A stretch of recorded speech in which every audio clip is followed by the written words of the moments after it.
Que saca, meu. Como é que eu faço para sair dessa?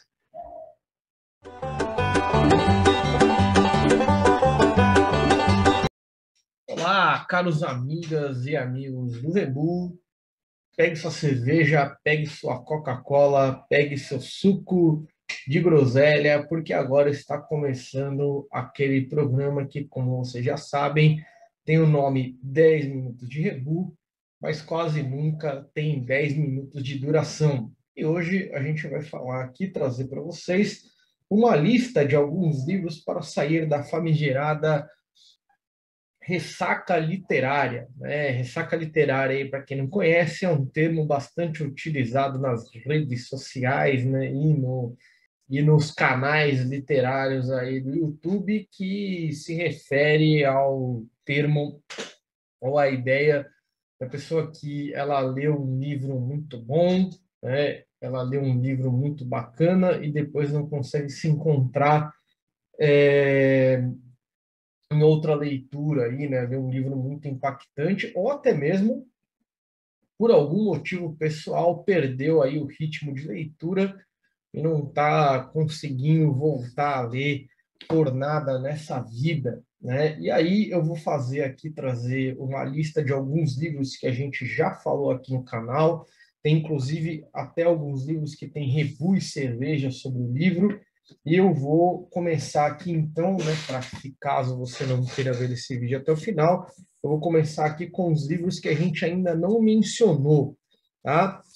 E primeiro, eu queria indicar aqui duas ficções científicas, né? Primeiro, esse clássico aqui do escritor inglês A.G. Wells, né?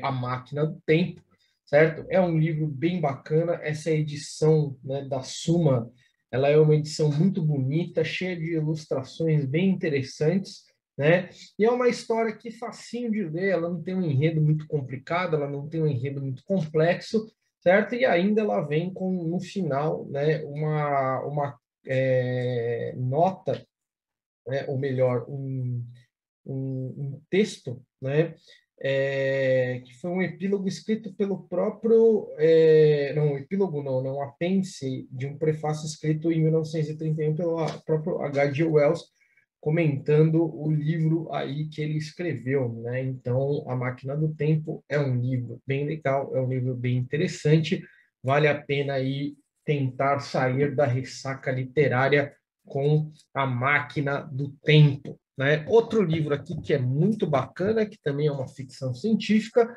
é esse livro aqui, ó, do Sir Arthur Conan Doyle, né? Se você acha que você já ouviu falar o nome desse cara em algum lugar na sua vida, é porque você já ouviu falar sim, né? O Sir Arthur Conan Doyle, ele é o criador do Sherlock Holmes. E aqui no Mundo Perdido, ele vem com um novo personagem, que é o professor Challenger, que vai fazer uma pesquisa lá no Amazonas que está relacionada com uma fotografia, né? Uma fotografia que foi tirada naquela região onde aparece supostamente um dinossauro. E aí ele vai numa expedição é, explorar aquela região e tentar descobrir, né, se realmente existe esse Vale dos Dinossauros, né? O professor Challenger depois ele aparece aí em alguns outros livros do Sir Arthur Conan Doyle, livro esses que foram escritos assim depois que o Sherlock Holmes já estava consolidado como um grande personagem da literatura, né? E O Mundo Perdido, né, também é um livro aí que dá origem ao livro O Mundo Perdido de Jurassic Park do Michael Crichton, né? Ele baseou-se nessa história aqui do Sir Arthur Conan Doyle, né, para escrever o livro dele. Agora a gente vai de uma coisa aí bem legal, uma coisa que todo mundo gosta, que todo mundo que lê, pelo menos na maioria das pessoas que leem, amam, adoram, que é a mitologia grega, né? E aí eu queria indicar para vocês aqui esse livro, né? O Universo, os Deuses, os Homens, mitos gregos contados por Jean-Pierre Vernant. Esse livro aqui é muito bacana, né? Ele vai ter aí a história, né? Pelo menos as principais histórias da mitologia grega, e todas elas escritas, né?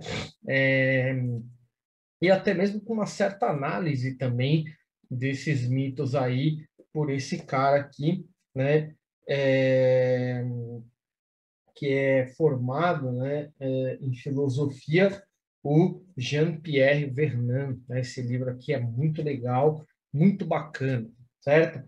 Indo agora para um livro que a gente já comentou sobre ele aqui no nosso YouTube, né, no nosso canal, no vídeo Minha Literatura, Minha Bibliografia Literária sobre nazifascismo. Vou deixar aqui o card para vocês acessarem esse vídeo aí, porque além da indicação que eu vou dar aqui de novo, nós temos outras indicações, que é o livro Uma Vez, do Morri Gleitzman, né? Só que dessa vez, o livro Uma Vez, do Morri Gleitzman, ele vai vir acompanhado da continuação dele, que é o livro Então, também do Morris Gleitzman, certo? Esses dois livros aqui, eles contam a história do garoto judeu polonês, né,